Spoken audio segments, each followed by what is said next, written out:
Welcome to the podcast, everyone. We are so excited because we have our health and fitness idol on the podcast, Jordan Syatt. Welcome to Champs Drink Champs. Thank you. I appreciate it. And thank you for letting me know before the recording started that it's okay to drop the F-bomb, which I'm sure will be dropped very liberally throughout the episode. I appreciate it. Thank you for having me. Yes. I will say I'm working on my F-bombs because we are in Utah and we have some Utah listeners that don't appreciate it. But I'm of the opinion that if you don't like that language, then you shouldn't be listening to my podcast. 100%. It's funny. I wouldn't even try and change it just because it's like, you don't want to change who you are to appease people who you don't want to change who you are to appease people, period. End of story. It's like, it's funny, for every person that gets mad at me for my cussing, there's 10 other people who are like, I legit listen to you because you cuss. So it's like, there's someone for everyone. And if they don't like it, then that's fine. It's okay. It doesn't mean that you can't be friends or whatever, but it's okay. There's always going to be someone else for them. Yeah, I totally agree with that. Which actually, I have a question about that. How do you handle the people giving you all of the hate about people are obviously sliding into your DMs all the time about your opinions, because you're very opinionated, which we love, and we're very opinionated. So how do you handle those types of comments or feedback and not let that mess with changing who you are?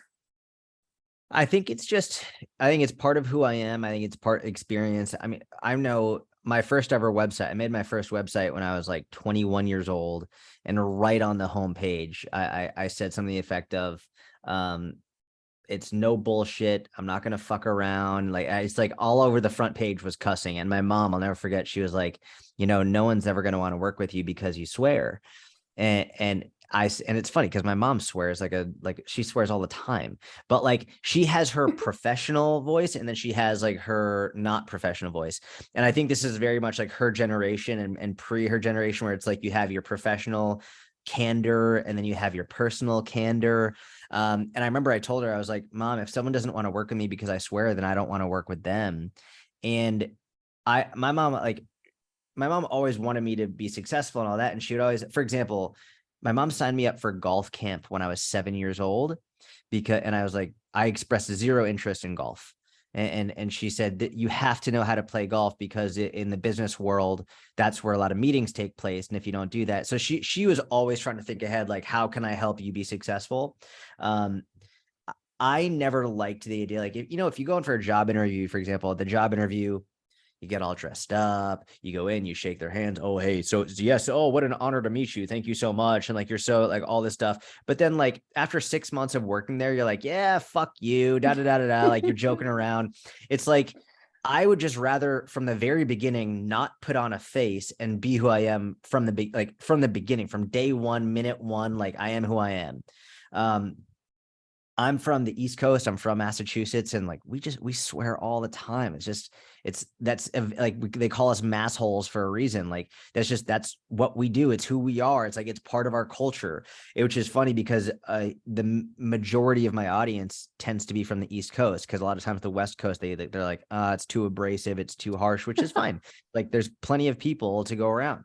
How do I deal with it? It's more just I've always dealt with it. I know who I am, and I'm not going to change who I am just because someone doesn't like how I speak. If you don't like how I speak, there are plenty of other people who are equally as smart, if not smarter than me, who don't swear. So follow them. It's okay. It's no problem whatsoever. It's I'm not going to get mad at someone for not swearing. And if I don't like how someone speaks, then I'll just find someone who I do like how they speak. It's simple as that. And so I don't get that upset or annoyed, or I don't deal with it. It's just whatever it is, what it is. It's really not that much of a problem. It was funny because a guy left a comment on my YouTube this morning being like, yeah, you swear way too much. The phrasing that he said, he goes, I can't teach this to my kids because you swear too much. And in my mind, I'm like, if you absorbed the information, then why don't you just teach it to your kids without the swearing? It's up to you how you decide to. You don't need to say all the swears that I said. You could just take the information and then relay it to your kids. Not to mention, I just had a daughter and people are asking, are you going to swear around your daughter? It's yeah, Of course. Absolutely. It's like, number one, I think as a good parent, I'm not going to swear like just ad nauseum for no reason, but I'll swear in front of her and she will learn to know that there are words that are acceptable for her to use and words that are not acceptable at certain ages. And after a certain point, like every kid it's not like your kids aren't going to learn how to swear at some point. It's like, if you use it in school, if you use it in front of me or to someone, you're going to be in big fucking trouble. That's it. Like, Yep. and that's how I was brought up. Like my mom and dad swear all the time. And like, if I used it in front of them, oh my God, I remember the first time I used the word suck. I said, that sucks in front of my mom. And I got spanked so fucking hard. Oh my, it was, and so I never did it when I was a kid. And as I got older, I was able to make the decision for myself.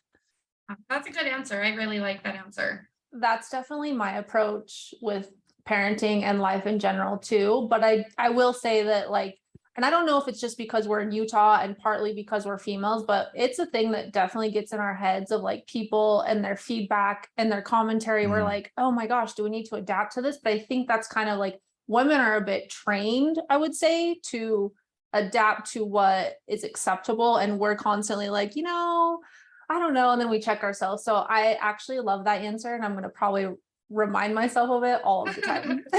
Yeah, 100%. It's like not ladylike or whatever it is. Like, fuck that. Like, whatever you want to do, whatever you want to do. It's like, Yeah. this is one of the best parts about living in this country. You like, say whatever you want to say. It's like, it's just, and if they don't like it, cool. There's more than enough to go around. Yeah, absolutely. So Jordan, do you want to tell us about yourself and then we'll get into some questions? Yeah. I mean, like I said earlier, I'm a short, bald, nerdy Jewish guy. I like to lift weights and help people with their fitness and help people learn how to incorporate fitness into their life rather than incorporating life into their fitness. A lot of people think that in order to get in shape and get healthy, like they need to work out 7 days a week for 3 hours a day and like can only eat like carrots and tomatoes and lettuce, and it's just not the truth. Like you can live a really enjoyable life. It looks like you're having some champagne, which I wish I had. That looks amazing. I might go get some right after this. Like I love that. It's like, On you brand. should be able to do that. And still be healthy. And so that's my goal. That's what I love to do. It's what I've done since I was 14 years old. When I got my first internship as a coach, I was in high school. I was a wrestler and I wanted to learn about strength training. And I applied to a gym when I was 14. I just said, listen, I'll take the trash out. I'll clean the floors. I'll work for free. I just want to learn how to get stronger. And I've been doing it ever since. Awesome. So that kind of leads into our first question, a bit about your background and how you became a fitness coach and fitness influencer. It's apparently a hard word to say, but. So it started from wrestling. I started wrestling when I was 8 years old and I was obsessed with it. I just absolutely loved it. I was not good in school. I was in special education growing up, which was I was the black sheep in my family. All of my family are like doctors and lawyers and professors and all super, super, super smart. And I was not good in school, ADHD to the max, just like terrible, terrible, terrible student, the class clown. But I was good in athletics and sports and I loved that. So got into wrestling at 8 years old. My mom put my brother and I into wrestling because, we're small Jewish kids. And she was like, I don't want you guys to get beat up in school. So I remember she walked into the living room and I was 8 lying on the couch. And she was like, I'm going to put you two into wrestling. And the only wrestling that I knew at that point in my life was WWE style wrestling. So I looked at her and I was like, you want me to hit someone with a chair? And she was like, no, you idiot. Like Olympic style wrestling. But I still didn't know what that was. She put me into it. I fell in love with it. And it's all I thought about. It's all I did. And so by the time I got to high school, I beat a junior out for the varsity spot. But I was good from a technique and endurance perspective at 14, but I was mainly going up against 16, 17, 18-year-olds, and there was a huge strength differential. And so I found a gym a couple towns over from me. I grew up in Massachusetts, and in Newton, Mass, I found a gym that was like, looked great. And I wrote him an email and I said, listen, I'll take the trash out. I'll clean the floors. I'll do whatever you need. Just like, let me come and learn from you. And I was very blessed. They took me in, and they were also incredibly science-based. And so from 14 years old all the way through high school, I worked for free at this gym, just learning. And I learned more in those few years than most people do throughout their entire college, like exercise science degree and multiple certifications thereafter. So then I kept doing that, and that's all I've been studying. I studied behavioral health and psychology in college. I started with exercise science, but after a couple months, I realized the professors were just so stupid. They'd never coached anybody. And one of the things I really learned from actually coaching people in real life when I was a young kid, thank God I learned this lesson early, was that you could have the best program in the world. You could have the best program, the best meal plan. You could tell them, you could have all the best, but if they don't follow it, it means nothing. It means fuck all. And I realized most people, they know what to do. Generally speaking, they know they should be eating more fruits and vegetables. They know they should be exercising more. They know they should be eating more lean protein. They know they should be getting more sleep.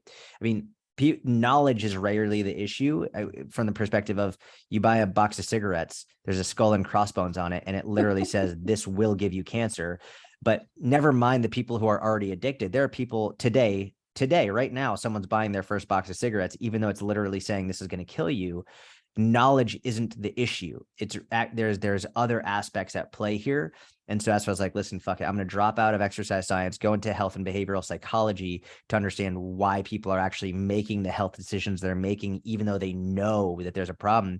It's funny. I mean, everyone talks about wanting the magic pill, but if we look at data around people who are given medication to help their health, people are more likely to give their dog medication their dog needs than they are to take the medication that the doctor gave them. Like it's not uncommon. It's actually unbelievably common for people to be given a medication, blood pressure medication, cholesterol, whatever it is, and they don't take it. And even though they know it could save their life, they don't take it. But if their dog has it, they're easy. They're going to do whatever they do, wrap it up in cheese, stroke the dog's throat, make sure the dog gets the pill, whatever it is. But they don't take their own fucking medication. So even if there was a magic pill, they still wouldn't do it. So it's like, it's not a knowledge issue. There's deeper behavioral things going on. And that's why what I ended up studying in college, which I think was a huge benefit to me. I think it's what the industry needs more than anything. And so, yeah, I've just been doing this ever since. I'm 31 now, and I've been doing it since I was 14. Yeah. And I think that's why, like, I love watching your content and like listening to your content, because you make it so simple. And you do bring in like that behavior aspect to it, which a lot of people don't do. Thank you. Yeah, I think, like I said, you could have the best program, you could have all the knowledge, but if you don't have the psychology, the behavioral aspect, you're screwed. Mm-hmm. Yeah. I'm actually going to bring that to a question I have for you. So you just came out with your book last year, Eat It, which we both love. Thank you. The discussion you have on it with like the mental blocks and the negative self-talk and like the mental game that goes into health and fitness, like it unlocked so many things for both Taylor and I. Like I keep telling my sister specifically, I'm like, listen to this book, because she's in that world of like, she works out, but it's that mental block and that mental toughness that she can't seem to get a positive spin on. How, like, can you break that down kind of quickly for our listeners of like what that really means and why that's so important to them achieving their health, nutrition, any type of goal? You mean like the self-efficacy aspect of it? Yeah. Or just like, even you talked in there too about like weighing yourself every day. And I remember listening to that and being like, fuck no, I'm not weighing myself every day. That shit messes with my head and makes me so angry. And then as I started listening further into the book, I was like, all right, he's saying this, like, I'm going to try it. And then after I'd listened to what you had said about all of it, I suddenly now can weigh myself every day. And I'm not immediately like, holy shit, I just went from 172 to 178 overnight. Like, what's going on? Like weird things like that, that I think it's really hard for people to understand the mental game that goes into all of it. Yeah, you're 100% right. And I'm glad you brought that up. So I'll start with one of the main reasons people get upset with the scale is because they don't actually speak what I call scale language. I don't know if either of you speak Chinese. Do either of you speak Chinese? No, Okay. Super white over here. Okay, I don't speak Chinese either. Imagine how ridiculous it would be if like someone who spoke Chinese came up to you and started speaking to you in Chinese, and then you didn't know what they said, but you got really mad at them for what they said. It'd be like, that doesn't, you don't even know what they said. Like, why are you upset about what they said when you literally have no clue what just came out of their mouth? It's the same thing with the scale. People look at the numbers on the scale and they don't know what it means or why it might happen or what the scale is telling them, and they just get fucking pissed. And there's no reason for them to get mad. Like it makes no sense. It's not logical. It's 100% emotional. So in terms of the scale, number one, my goal is to teach people how to read it properly and how to understand it, how to speak scale language. And so when you go from 172 to 178 overnight, if you don't speak scale, you might think, oh my God, I gained 6 pounds of fat overnight. Like, what the fuck? And I did so well with my nutrition yesterday, But like, when you start to speak scale, you realize, okay, number one, that's physiologically impossible to gain that much fat overnight. Never mind, like in a week or 2 weeks, you can't gain that much fat. Never mind overnight. Like that's not how it happens. And you start to realize, okay, well, why might the scale have spiked up? It could be because I'm about to go on my period. Could be because I had more carbs or more salt, or it could be because I didn't poop this morning. Or it could be because I'm more stressed. My cortisol is high, so I'm holding on to more water. There are so many reasons why it could have spiked up. Not to mention, looking at your weight, weighing every day, I think is important for many reasons, but you don't analyze day to day. This is the part that a lot of people screw up. If I weigh in on June 1st, I don't compare my weight on June 1st to my weight on June 2nd. That is stupid. That doesn't make any sense. That's like trying to speak to a group of people and alternating sentences between like English and Chinese and Hebrew and like Arabic, like changing languages every sentence. Like it doesn't make sense. You want to use one thing at a time. So when you weigh in on June 1st, and then you weigh in on June 2nd, then you weigh in on June 3rd, you don't compare those weights. You're just collecting data. You compare June 1 to July 1 and July 1 to August 1 and August 1 to September 1. You compare June 2nd to July 2nd, July 2nd to August 2nd, June 3rd to July 3rd, July 3rd to August 3rd. You compare it monthly. So when I would work with one-on-one clients, I'd always say, for the first month of us working together, you are not allowed to complain about your weight. There's no complaining allowed. It's just a data collection month. So then we have a reference point to go off of going forward. I don't care if you lose weight. I don't care if you gain weight. I don't care if your weight stays the same. This first month is all data collection. And what's cool about this is you start to see the trend and pattern that your weight follows. And so, for example, some women, they'll gain like 2 pounds before their menstrual cycle. Some women will gain 10 pounds right before their period. Like it's very dependent on the woman, but often it's very consistent. So let's say you have your cycle right around, I don't know, let's say you have like your period around the 15th in the month. Well, on June 15th, you might see a huge spike, right? You see a huge spike on June 15th. And obviously you're going to weigh way more than you did on June 13th. But that doesn't mean you gain fat. It means like there's so many reasons why a woman will gain weight during her period. You don't compare June 13th to June 15th. You compare June 15th to July 15th, and then July 15th to August 15th, right around the same when your cycle is happening. So then you could say, oh, wow, so I've gained 8 pounds every month around my period. But if I look at it month to month, I'm actually going down. So maybe I was 178 on June 15th. And then on July 15th, I was like 176. And then August 16th, I was 175. And then September 15th, I was 173. It's like you might have these spikes relative to the week or two before it, but month to month, you can actually see it's decreasing. So you learn how your own weight behaves. You learn how to track these fluctuations in scale weight and to track the data so that now it's not emotional. It's just purely a logical discussion.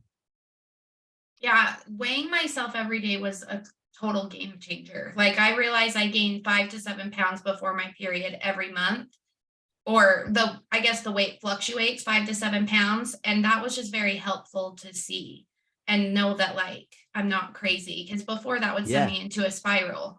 And it's funny because the majority of my clients and followers are women. It's about like 80% women.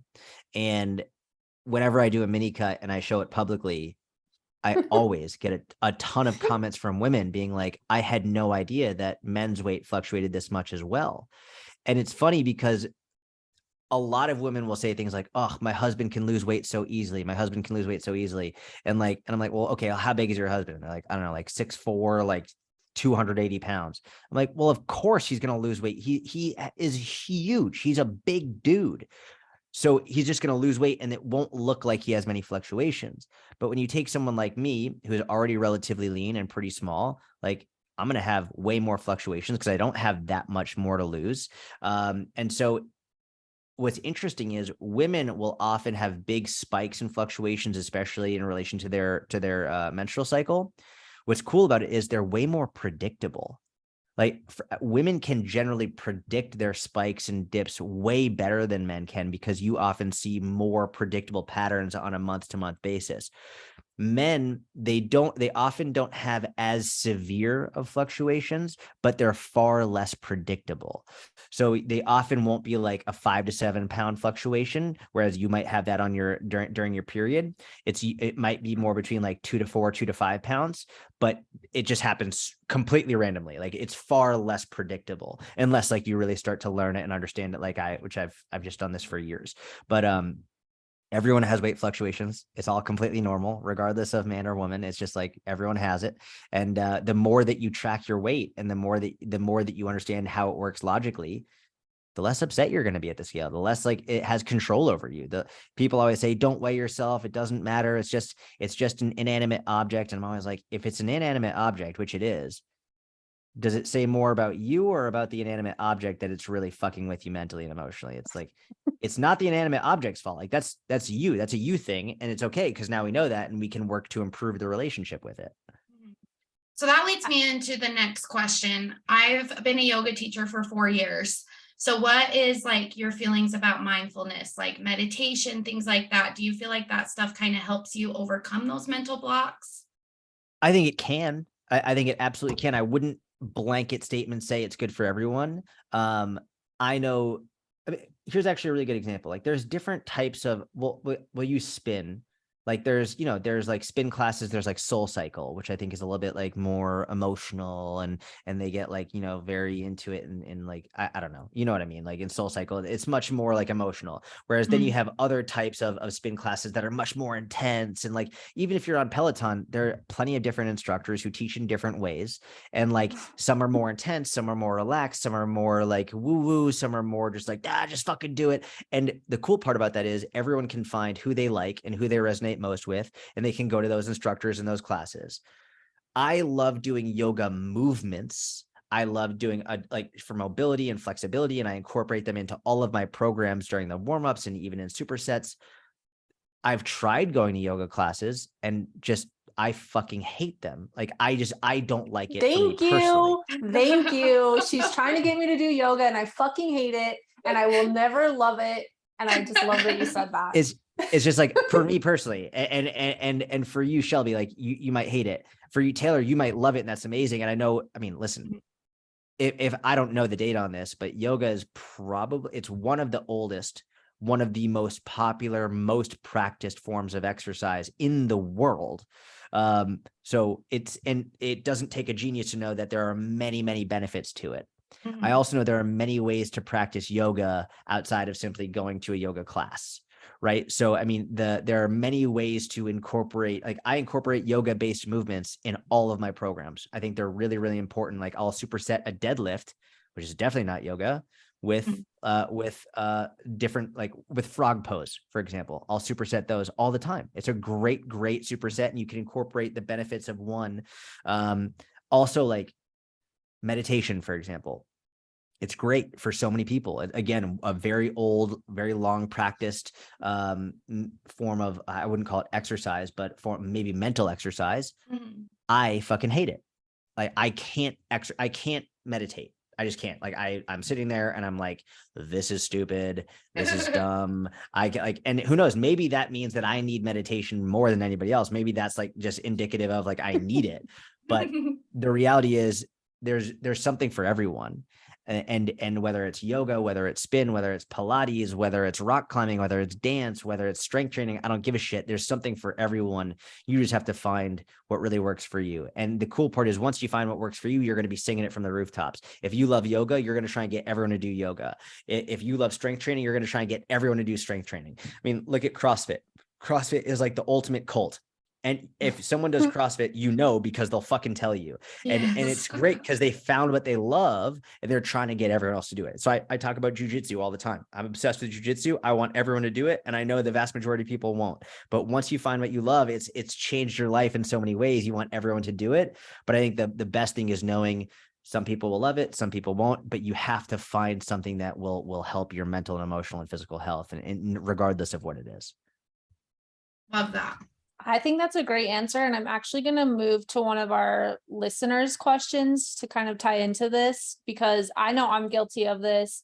So this listener said, I keep half-assing my workouts. I'll do 20 to 30 minutes and know I should do more or push harder, and then I stop. I usually do some type of cardio and then I skip my weight training. And I think this ties into when people find what they enjoy or what makes them enjoy working out or being like physical, they sometimes stop once they've like done that movement. What can we do to like break past those things? To like, I know for sure I do it, and I'm always like, yeah, bitch, you're not losing very much weight because you do this one thing. And then you're like, well, I think I'm done today. And then you move on. So how can you break past that like mental stopping point and then move into something that you know you still need to do, even though it's not the thing you love?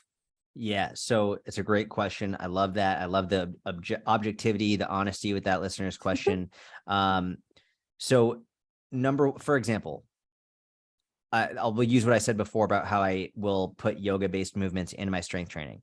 I hate yoga, not because it's bad, but I just hate doing it. Like if I just had to do an entire mobility session, I would lose my fucking mind. Even if I'm like watching TV, watching a great show, like I hate it. But when I put it in the middle of something I love, like strength training, it's far more palatable. I don't enjoy it, but it's like, I need a rest from these deadlifts. I need a rest from these push-ups. I need a rest from these rows. I need a rest from these hamstring curls. All right, go into frog pose. All right, go into Savasana. Go whatever it is. Like you've impressed Savasana. I know that one. I am impressed. like go. I will do it. I will mix it with something that I enjoy. Another thing that I'll do is, and this is a great question specifically because it's the strength and cardio. People always ask, well, what should I do, strength or cardio? It's not an or question. It's an and. You should do both. They're both really, really important. What I would say is do the one that you hate the most or that you like the least first. So in this listener situation, if she knows that she prefers cardio and then will skip it, she should do her strength training first. She should not wait until because once she's done, she's not going to do the thing that she hates now after she's already tired. It's like, and the cool thing is she doesn't need to do an entire strength workout. If she just does like, I have a client doing this right now. I have a client who every day she will do one strength exercise because she hates strength training. And if I gave her in the same way, if someone gave me a stretching program, 45 minutes, 4 days a week, 3 days a week, I wouldn't do it. But if I interspace some mobility exercises in between something I love, then I'll do it no problem, just because I can feel it and it's much easier and more palatable. So for her, every day she does one exercise. Could be a dumbbell row, could be a deadlift, could be push-ups, could be anything. One day, every day, she'll do 3 sets of one strength exercise, and then she'll go up to stuff that she prefers, like that she more enjoys. She's still getting strength training benefits. Is it optimal? No, but she's not trying to be a competitive weightlifter. She just wants to be strong enough to be healthy and a little bit more toned and defined and to build some muscle. So cool. You don't need 12 exercises that day. Just one is plenty every day, and do a little bit on top of it. So for this listener, I would say, just start your workout with strength and then do cardio after, or do cardio a few days a week and strength training 1 or 2 days a week, whichever one you prefer. That's super helpful. Yeah, it is. So keeping kind of along the mental health train here, one of our listeners asked tips for helping a teen repair their relationship with food or emotional overeating specifically. This is a real question. I actually I published a YouTube video a couple of weeks ago that it was like an hour long on this one topic. It's big. Then their entire book's written about it. I mean, the entire topic could take up several libraries. It's hard with anyone, never mind with a teenager, who I think it's probably going to be arguably the hardest for so many reasons. I don't even know where to begin, just because I don't know the person. There's so many things to be aware of, but here's what I think. I think that if you have a teenager or really anybody that's struggling with emotional eating, the number one thing that you can do is let them know that you're there for them and you love them. That's like the most important of all. a lot of times the emotional eating will come from feelings of loneliness. They'll come from feelings of not belonging. They'll come from feelings of sadness, despair, depression, so many reasons, right?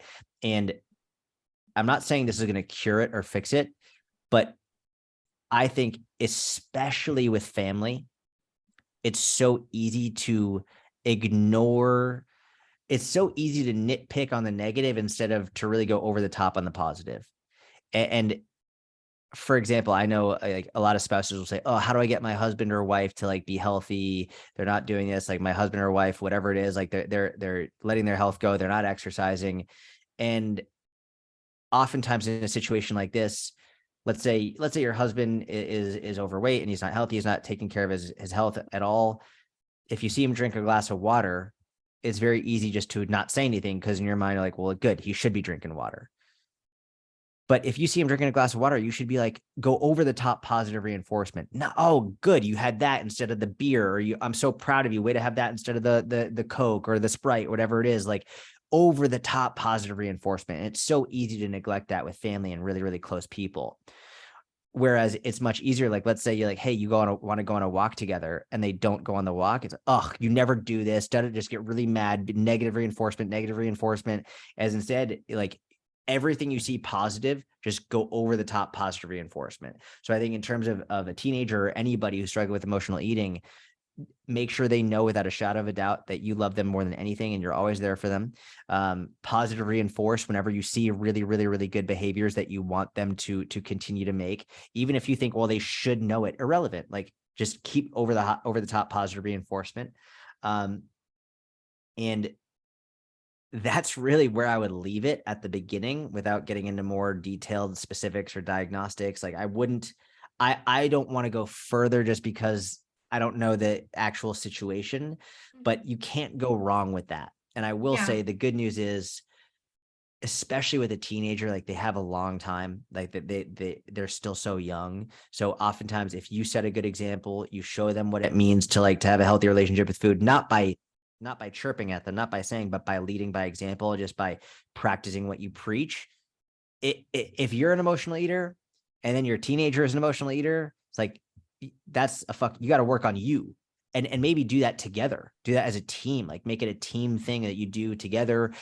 Maybe even, hey, listen, I'm going to go to a therapist to talk about this. Do you want to come with me? Cause I'm struggling with it. And if you struggle with it, maybe we can do it together, talk about that. But, I think leading by example and having open, honest conversations that are over the top positive reinforcement is the best place to begin. I love that answer. I think it's great. I actually like my daughter. So my daughter, she loves to snack. Like she is just a snacker. And I personally don't snack a lot, but my husband does. And I've had to kind of pull him aside, not with her in the room, and like help him see like, hey, I need you to start paying attention to this a little bit. I don't want to berate her. I don't want her to know we're monitoring this and trying to help replace these habits. But you reaching for ice cream gives her permission to reach for ice cream, or you coming home from the gas station with a candy bar gives her permission for that. And so I had to kind of like help him identify what his eating habits were, especially at home, and then how like we're a bit opposite, and see how we can kind of work together to work on it. And it's a real thing that's hard. Like I think a lot of parents don't realize that they do a lot of the things that their kids are doing, but they're looking at their kids worried about it because they're actually worried because of themselves too, and they're noticing it's happening to their kids. And it's a thing.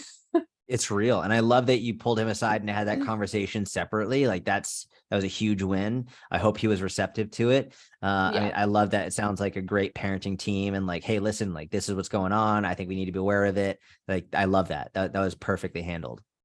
I think that's what's challenging. We actually have a question a bit around this, and it was a bit confusing how they submitted it. So I'm going to kind of paraphrase it.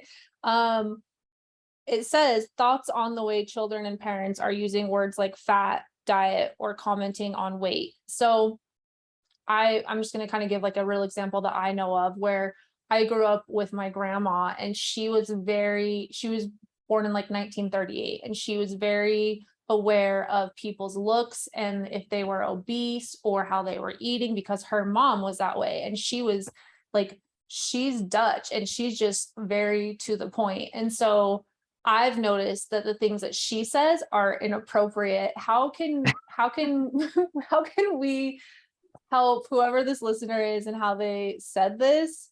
How can we help them understand the comments you're making or what you're saying about, like, because in your book you talk about it so bluntly and honestly, and to me it doesn't like come across that way, but I think that parents or grandparents can tend to say things that can start harming kids specifically and how Yeah, they view their body image. 100%. So this is a great topic. I think we should spend a fair amount of time talking about this. I want you to reread the question just out loud for me because there's Okay. important points that I want to discuss here. Thoughts on the way children or parents are around using words like fat, diet, or commenting on their weight or children's weight negatively. Okay. Now that we have to separate using certain words from how those words are being used, right? So there's been a huge push for like, I see people putting the asterisk in the middle of the word diet. Like they do like D asterisk ET. They're like, this is a bad word. Or like, Wow. or like obese. Like they'll do like O asterisk ESE. And like, you shouldn't say these words. And I'm like, you're an idiot. That is It's like using the so fuck word. any word. It's like it's listen, I'm a big Harry Potter fan, and there's a lot of lessons to be taken from it. You know, the famous quote, fear of a name only increases fear of the thing itself.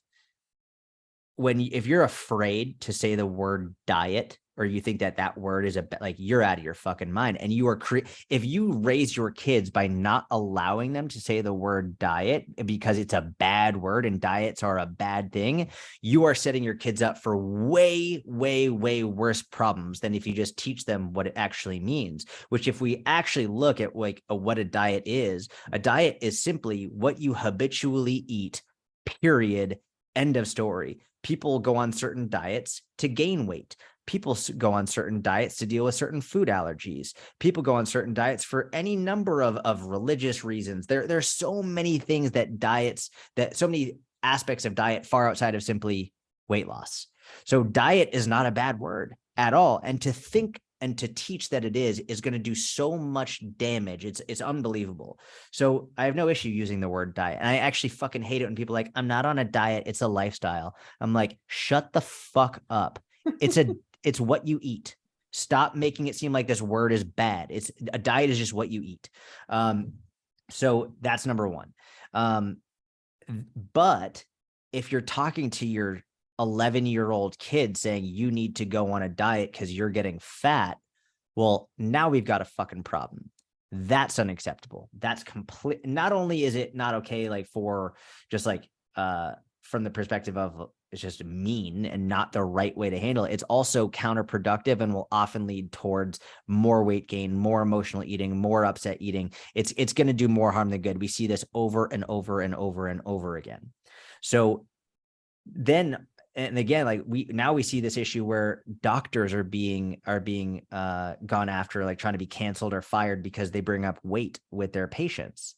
It's like the first thing they do is they weigh them, and patients are like, you shouldn't do this. It's like, why do you think the first thing a fucking doctor does is weigh you?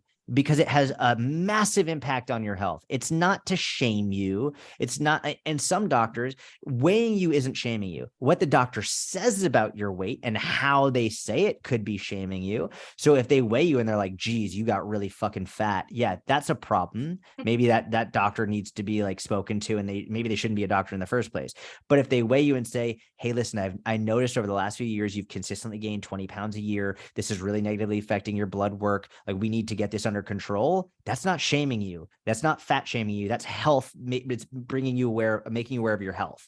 And just because you might know you gained weight doesn't mean that the doctor shouldn't bring it up. Of course, you know you gained weight, and the doctor also knows they have to bring it up because they're morally and ethically obligated to tell you.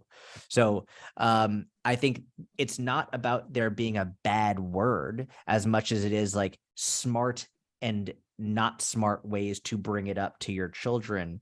And I think especially with kids, it's far less about saying eat this, not that. It's far less about like you weigh this or you look that way. It's far more about setting a really good example by you having great healthy eating habits and a great healthier relationship with food, and also allowing kids to make mistakes. Like they're never mind kids, adults, we all make mistakes. We all do stupid shit. We all do stuff. We all learn from our mistakes. Listen, I have a 6-month-old daughter today. She's 6 months, and Oh my God, I could I have love her. all of I could have all of the knowledge in the world about fitness and nutrition, but it doesn't mean that like she might not struggle with her body image or with food at some point. I pray to God she doesn't, but like, you never know.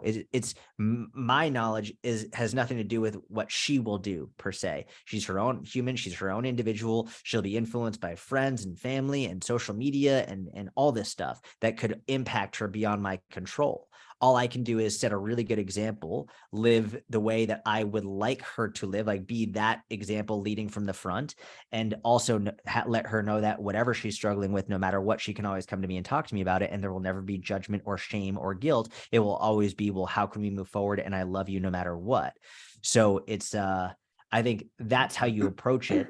But if you're having negative comments about weight or look, I mean, I know like, it's funny, like, especially like some of the older generation, they'll just be like, wow, you're fat.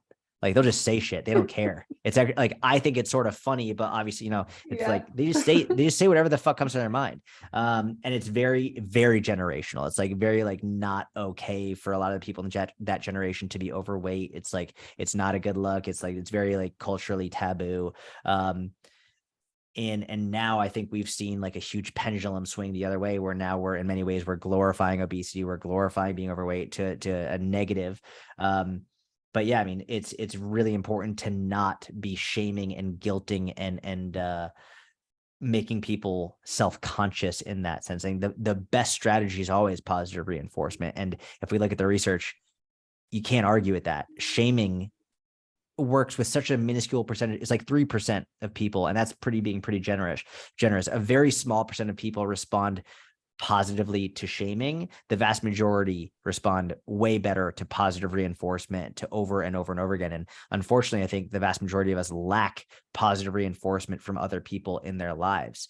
I think one of the best things you can do as a friend is there's a difference between being someone who positively reinforces and someone who enables. It's two very different things.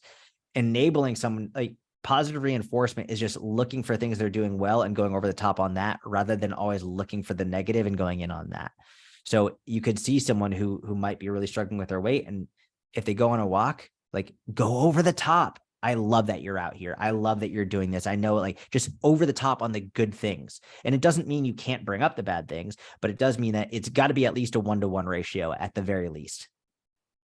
Yeah. One thing I feel like I would add to that too is, I feel like for our listeners, I want you to know that like you should be going over the top for yourself too. Like maybe you don't have anyone in your life that's going to praise you or go over the top for you. You should 100% be celebrating anything that you are doing yourself, because you are working really hard on something. And I think it's really sad sometimes. Like I praise so many people in my life all the time, and they'll like cut it down immediately. And I'm like, don't do that. Like, stop doing that. And it's because that's what they're telling themselves, but also like, you should be doing that for yourself too. Like over post about it, be super fucking pumped about it. And that's going to help like carry you to that next level. Agreed. I have a question for you. It's a bit off topic because I just have to know. We'll talk about anything you want. I love that you were like a super, super smart ass, and because I'm very similar that way. And like people never actually know if I'm serious or not sometimes, which is like kind of what I love about it. But your wife, I think sometimes she reminds me of Taylor. Like I'm probably more like you, and Taylor's more like your wife. She's like super sweet. 100%. I get those vibes. You're 100% right. Absolutely. Taylor's like super sweet and like very nice, and you're more just like in your face, fuck this shit. And like, yeah. You and I are very similar, and Taylor and my wife could be best friends. So you rearranged the furniture one night when you came home, like late from, I think you were on a business trip, maybe. I don't know. I think I know way too much about your life sometimes. Maybe we're supposed to be friends, but you rearranged the furniture and like the world came after you because you didn't like respect your wife. I feel like they were like, I think they thought you were like being a bully. And I just have to know, like, what was your wife's like actual thoughts when she saw that? How does she handle when like these things go down? And how does that like affect your guys' dynamic at home? All right, so I'll give you the story in entirety. I went to Arizona so before this, my wife had been talking about wanting to rearrange the living room furniture, which is totally fine. Sure, that's okay. She mentioned one way that was just, it didn't make sense. It was like the couch would be in front of the window. It was, and we have an amazing view. I was like, I want to be able to look out the view. It just didn't make sense. She kept talking about it for weeks. And I was like, you can rearrange it, but just don't do it that way. I go for less than a day to Arizona to a conference. I come back. I hate being away from home, especially now with our daughter. Like I want to be here as much as I can. So I booked a flight. So I went there and back same day. I get back at like 1 a.m. and the room is rearranged the one way. I was like, don't do it this way. And it was funny because I put it up on social media and people were like, this makes no sense. Like I don't know why she rearranged it this way. So I was like, you know what? Fuck it. I'm going to put it back. And it was like 1 a.m. So I put it back and the next morning she wakes up and she hadn't seen it. Like she was so tired. She was just going around the kitchen and she was like, oh, by the way, like I rearranged the furniture. And I looked at her and I was like, oh, really? And then she looked and she checked and it was back to where it was originally. And she was like, and she started laughing and she thought it was hilarious. And she was like, oh my God, I can't believe you did that when I was sleeping, da, da, da, da. And then she was funny because I took pictures of the before and after. And she was like, I don't know what I was thinking. Like I don't know why I rearranged it that way. She was like, it must've been the pregnancy hormones because that looked just terrible. And it's funny because I got a bunch of people being like, that's not okay. Like you should have asked her, da, da, da, or like, just let her have that. I'm like, number one, you don't understand our dynamic. It's like, it's a joke. The whole thing is a fucking joke. And I don't know. For me, the way that I look at it is this. If someone's getting mad about that online, that person's not living a happy life. Like that's what I think too. I'm a big practical jokester. I think that's one of the reasons she fell in love with me and that I fell in love with her is like, I play jokes on people all the time. If you're my friend, I'm going to fuck with you. Like, and it's just fun. Like I play jokes. I'll go to my friend's house. I'll put shit in their mailboxes and they know who it's from. Like I'll just screw with people for no reason. And like, it's just fun. And that's what my friends and I do. She does it to me all the time. She screws with me. Like she'll play jokes and pranks on me. She'll hide stuff and like laugh around while I'm looking for it. And like, I think that's a good dynamic for a marriage. I think like what a boring marriage, just always just like, oh, would you mind if I just rearrange? Like, no, just fucking do it. And like worst comes to worst, we can always put it back. And if she was like, I really want it that way, fine. I don't give a shit. But like it's our dynamic. We just joke around with each other. We don't take things so seriously. Like the people who are taking it so seriously are not living happy, fulfilled lives. I promise you that, especially the people who are taking the time to message you about it, to go out of their way to say, well, I disagree with you in this way of living. It's like, I don't give a shit. Like, cool. So does it ever, it was so funny. Does it ever like stress you out to put so much of your life out online with like all the criticism, or do you just kind of brush it off? Earlier on, it did. Earlier on in my career, it really stressed me out. I had some anxiety associated with it for sure. If you go back and look at my early, because I started making content in July of 2011. I've been doing this for like 12 years now. So early on, you'll actually probably see a different Jordan, partly because I was younger. I started when I was like 20, 21 years old, but also because I was very nervous about showing people me and being who I am and being authentic. Like I didn't want to upset people. I didn't want to offend people. And I think I actually got more anxiety from that because I kept having to put on a face. I had to put on a mask every day. Every time I turned on the camera, every time I started writing a caption, I was like, all right, well, what can I say in a way that's not going to offend people? And then it got, when it came to a tipping point in 2020. It came to a tipping point, and I had already started to be pretty good about saying my own thoughts and being unapologetic and just being who I am. But it came to a tipping point right around George Floyd's death. I was getting, so literally like within an hour after he was murdered, just like, why aren't you posting a black square? Why aren't you posting a black square? You should be posting a black square. And in my mind, I'm like, what the fuck is the point of the black square? I'm like, how is this going to help anything or anybody? Like, all it's doing is virtue signaling to people. It's like, well, I want you guys to know that I support this, and I was getting bombarded from people like, why haven't you posted it yet? Why haven't you posted it yet? Why haven't you posted it yet? And I was doing therapy at the time, and I spoke to my therapist about it, and that's when I finally was like, you know what? Fuck it. Like, I'm gonna go all in on being 100% me.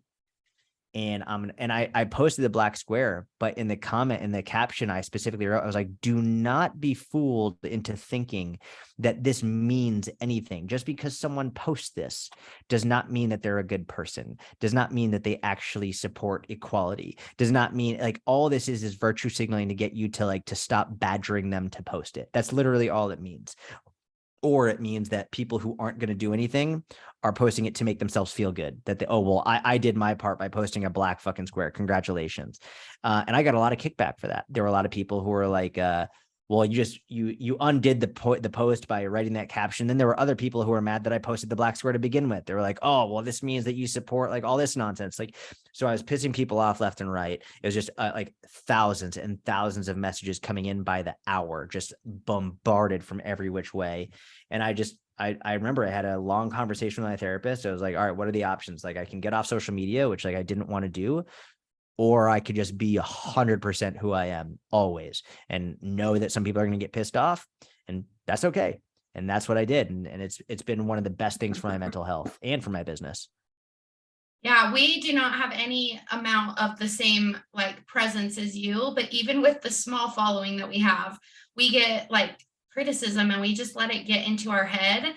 And so that's very helpful to hear, because like whether it's the F word or some of the topics that we cover, like everybody always has something to say. And it's annoying. Always. It's like, can you just be quiet for a second? Always. And just so you know, my block finger is so strong.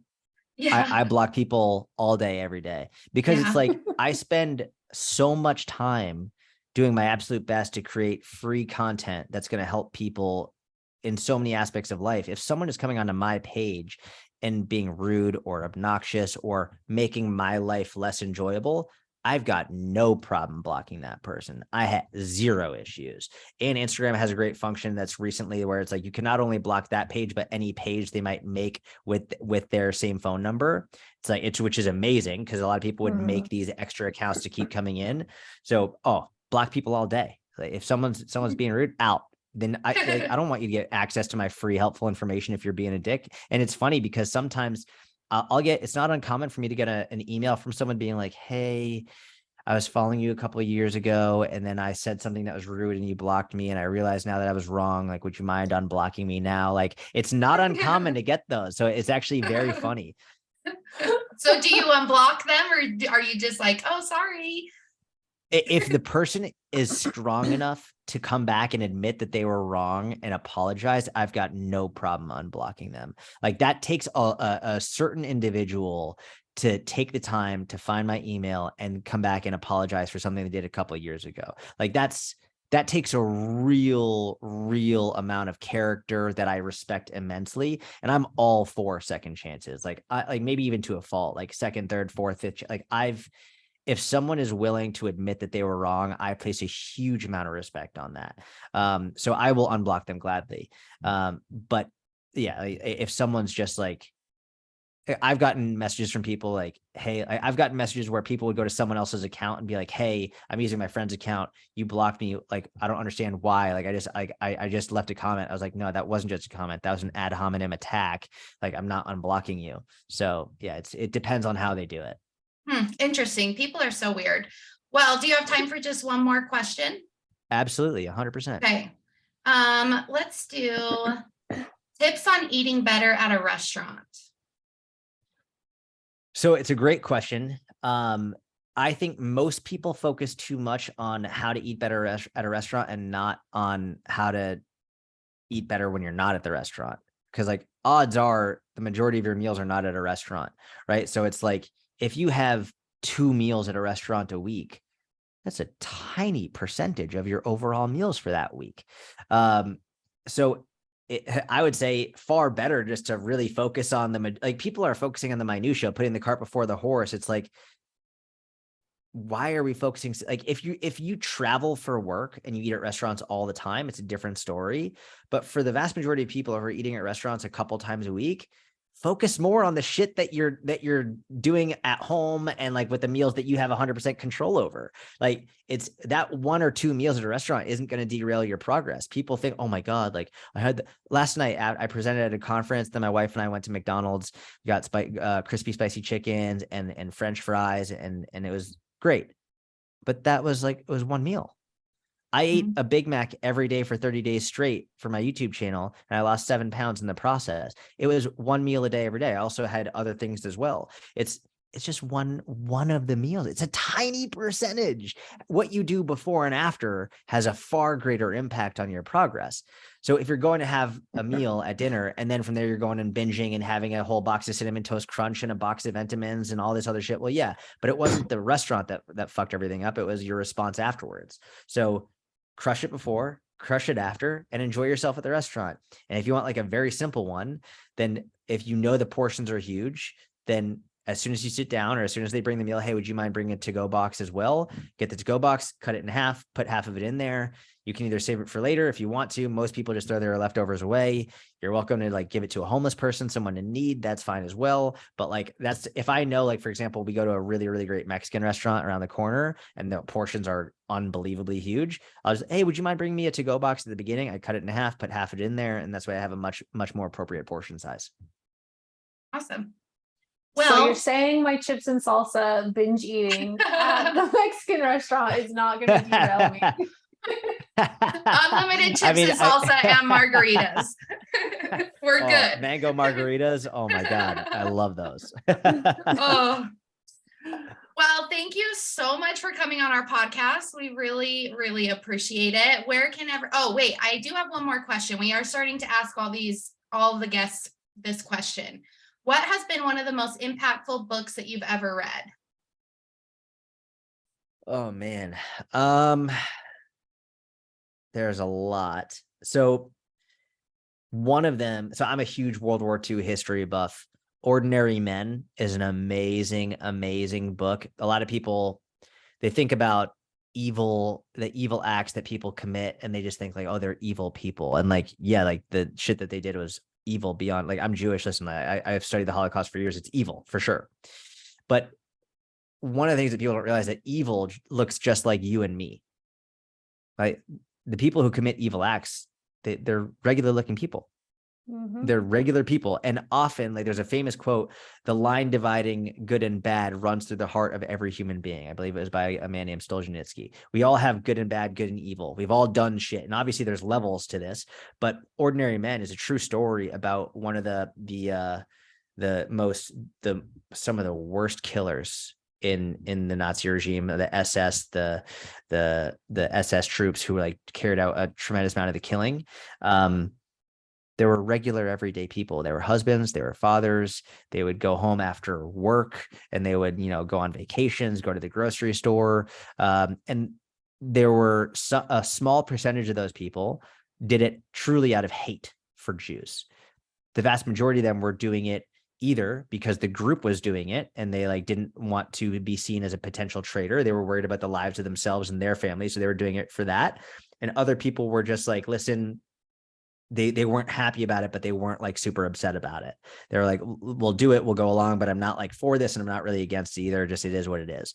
So what's crazy is like these super evil, like unbelievably heinous crimes were committed by people just like us. And I know a lot of people who think that if they were alive back then, which it wasn't that long ago, it was 80 years, if they were alive, that they would be the one to say no and to stand up. It's like, you got a gun pointing at your head and saying, we'll kill you and your entire family if you don't do this. I would love to see how many people actually would stand up for that in the moment. And I think Ordinary Men just gives you a gentle reminder, you're probably not as good as you think you are. So stop being so judgmental of everybody else. And like, let's just try and be the best we can be with it. And that's why I'm a huge fan of second chances. We've all done shit. We've all got some good and evil in us. So that for me is a great book. Awesome. I love that. Me too. I'm going to read it. So where can people find you? If you Google my name, Jordan Syatt, you will find me on every platform, my podcast, YouTube, Instagram, everything.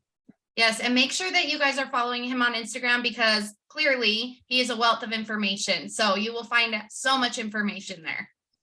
Thank you so much. Thank you. I appreciate you the having me last thing on. I have to say is your daughter is so fucking adorable. She is. I'm like obsessed that you show this part of your journey, and it just brings me so much happiness. And then my favorite is that you're like, oh, and this is my baby. Thank you. It means a lot. And like, she's my everything. Like, I'm just obsessed. So thank you. I appreciate you both. You're amazing hosts. And if you're ever in Dallas, let me know. You're always welcome over for dinner. Oh, okay. Well, book a flight right now. Just kidding. Thank you so much. Have a good rest of your day. Bye. Bye. Have a good one.